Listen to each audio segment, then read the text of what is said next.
ভাইয়ের কাছ থেকে রিভিউ নেব। স্যার আসতে পারি? স্যার একটু জানতে চাচ্ছিলাম আপনি যে দুপুরে ভর্তাটা খেয়েছেন, করলা ভর্তা, সেটা কেমন ছিল একটু যদি বলতেন।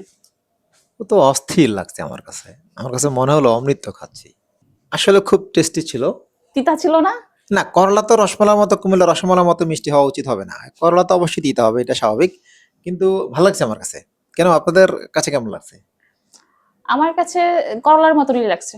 করলা, আরে আমি তো আগেই বললাম করলা তো করলার মতোই লাগবে। করলাকে যদি আপনি মনে করেন যে কুমিল্লার রসমালাইর মতো খুব মজা লাগবে, টাঙ্গাইলের পোড়াবাড়ির চমচম মতো খুব টেস্টি হবে, তাহলে ভিন্ন জিনিস। পোড়াবাড়ির চমচম কেউ তিতা আশা করে না, আর করলাকে পোড়াবাড়ির চমচম মতো করে মিষ্টি আশা করে না। এটাই তো স্বাভাবিক। কি রাসেল? আচ্ছা, এবার আমরা রাসেল ভাইয়ের কাছ থেকে একটু রিভিউ নিই স্যার। হ্যাঁ নেন, রাসেল কি বলেন?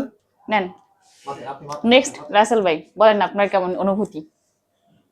প্রথমে তো করলা ভর্তা আমি আজকে ফার্স্ট খেয়েছি।